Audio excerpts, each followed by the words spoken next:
Hey guys, today we're going to talk about area of polygons, more specifically something we call composite figures.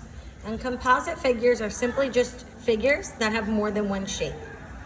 For example, this looks kind of like a house. When we were kids, this is how we drew a house. The house has two shapes, the square and a triangle. I know this is a square because these two are the same measurement. Now remember, if this bottom side is 6 feet, then this top side here should also be 6 feet. And if you recognize this 6 feet is also the base or the bottom of my triangle. Okay, if it's easier, you might want to do colors where you can draw the two different shapes in different colors, or you can draw them as two separate shapes off to the side. Okay, I like to kind of draw them as separate, so I'll show you that. My triangle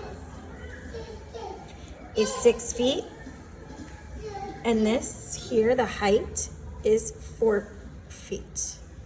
Okay, all I did was redraw it next door. Now I'm gonna draw my square separate as well, 6 feet and 6 feet. Now this goes back to the lesson we did last week on how to find the area of your shapes. If it helps, go back to your notes or look online. I did keep those up there. The formula for area of a triangle is 1/2 times base times height. And like I said, since we are using calculators, we want to enter that as 0.5 times the base is 6 and the height is 4. 6 and 4. My square here to find the area is just base times height. And because it's a square, it's the same base and height, which is just 6 times 6. Okay, if we multiply straight across here, we get 12. And if we multiply, we get 36. And because it's a composite figure and those shapes are together to create one larger shape, we would add. So to find the total area, we would add 12 plus 36 to get 48 feet to the second power. So once you've identified the separate shapes, this goes back to the lesson from last week. When we see shapes like this, there's lots of different ways we could split this up. Okay, we could create a smaller shape up top with our larger rectangle on the bottom, or we could cut our line this way and make our rectangle going vertically and our rectangle over to the left. It's really up to you guys.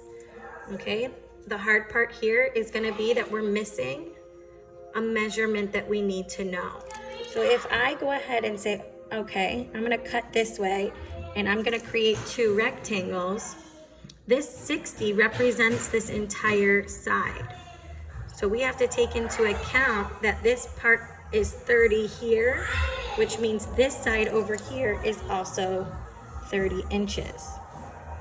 And if this entire thing is 60 inches, I would have to subtract.